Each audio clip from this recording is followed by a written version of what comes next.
সাহাবীদের জীবনী পড়তে গিয়ে আমি দেখি যে ওনারা যদি এই যুগের হইতেন তাহলে ওনাদের কার কি রুল থাকতো। স্পেশালি আমরা দেখি যে এই যুগে একটা টক শো হয়, ইসলামের পক্ষে অবস্থান নিতে হয়, দাঁড়াইতে হয়, কথা বলতে হয়, ইসলাম বিরোধীদের কথার জবাব দিতে হয়। তো এই যুগে তো টক শো হয়।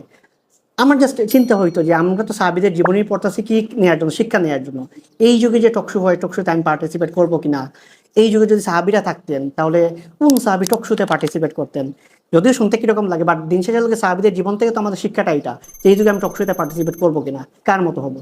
তো আমি একদম সাহাবীর জীবনী পড়লাম, জীবনী পড়তে গিয়ে দেখলাম ওনার নামের সাথে যে টার্মটা ইউজ করা হয় যে উনি কিসে দক্ষ, বলা হয় যে উনি বাগ্মী ছিলেন, উনি বাকপটু ছিলেন, উনি কথা বলায় পারদর্শী ছিলেন। ওনাকে বলা হয়তো কুরাইশদের খতিব, কুরাইশদের কোনো কিছু বলতে হইতো উনি বলতেন। ওনার নাম ছিল সুহাইল ইবনে আমর রাদিয়াল্লাহু আনহু। উনি মক্কা বিজয়ের পরে ইসলাম গ্রহণ করেন। তো আমি জাস্ট ফিল করলাম যে আচ্ছা ঠিক আছে, সুহাইল ইবনে আমর রাদিয়াল্লাহু আনহু উনি ছিলেন বাকপটু, বাগ্মী, উনি কুরাইশদের খতিব ছিলেন। এই যুগে ওনার এই জীবনী পড়ে আমার শিক্ষাটা কি।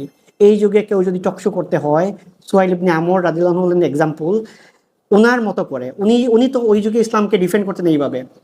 আমরা জানি যে রাসূল ইসলাম ইন্তেকালের পর যে রাসূল ইসলাম আবু বকর রাদিয়াল্লাহু আনহু পুরো মদিনাবাসীকে শান্ত করেন, ঠিক তেমনি মক্কাবাসীকে শান্ত করেন সুহাইল ইবনে আমর রাদিয়াল্লাহু আনহু ওই রকম একটা বক্তৃতা দিয়ে, যে রাসূল ইসলাম তো ইন্তেকাল করছেন, এর আগে অনেক রাসূল ইন্তেকাল করছেন, তোমরা কি তার উনাকে উনি ইন্তেকাল করছেন বলে ওনার ধর্মটা কি ছেড়ে দিবা কিনা। ওই যে একটা স্পিচ, একটা বাগ্মী, একটা বক্তৃতা দেয়া।